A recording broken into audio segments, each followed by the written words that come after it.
So, what do you think about our Cavaliers this season, huh?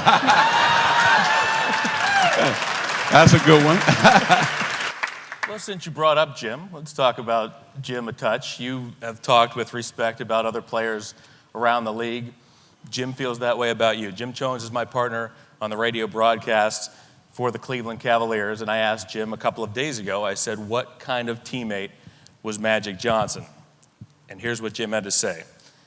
He's the only player I ever played with whose sole purpose was to make everyone around him better. I'll repeat that. He's the only player I ever played with whose sole purpose was to make everyone around him better. He continued, when we were teammates, I never saw him take a back seat to anyone, competitively, physically, or with his willingness to take the shot or make the play. And at the time, John, he said, the kid was only 19 years old. When you hear those words, what does that mean to you? Well, first I want to thank him because I learned so much from him, you know. Whew, I'm about to cry up here. Let me get it together here.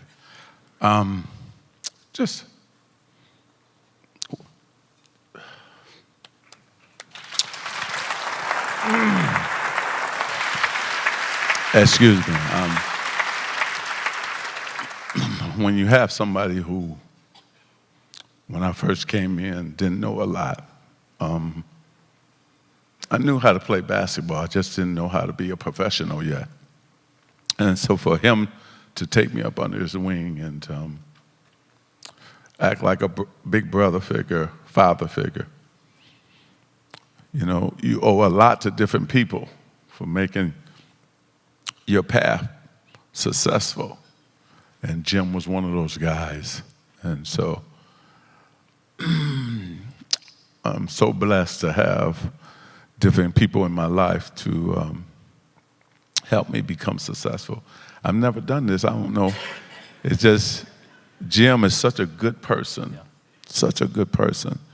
And he's done so much, not just for me, the Cav players today and other people here in Cleveland. So I love the man to death. And so I just thank him because it probably would have been no Magic like it was without a guy like Jim Jones and Kareem and those type of guys, Norm Nixon, to help me out.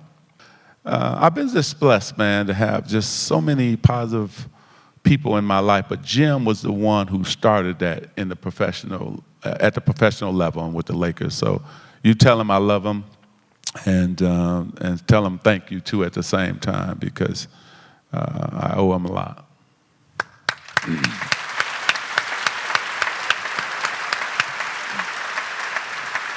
Now, that rookie season of yours that you played with Jim Jones, that 79-80 season, you went to the finals. Right. The Lakers were up 3-2 and heading into Philadelphia for Game 6 in a potential series-clinching game. That was the good news. The bad news was that in Game 5, the Lakers had lost their leading scorer in Kareem Abdul-Jabbar.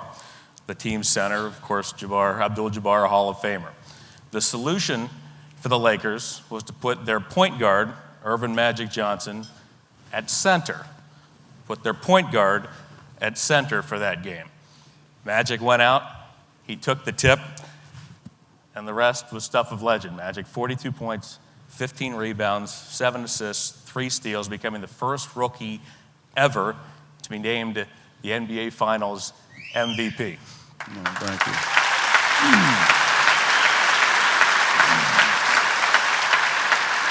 The question is this: what in the world made you think that you could go down low and play center in Game 6 against the big front line of Philadelphia, Caldwell Jones, Darryl Dawkins down there? What gave you that kind of confidence to know that you could perform and get it done on the game's biggest stage?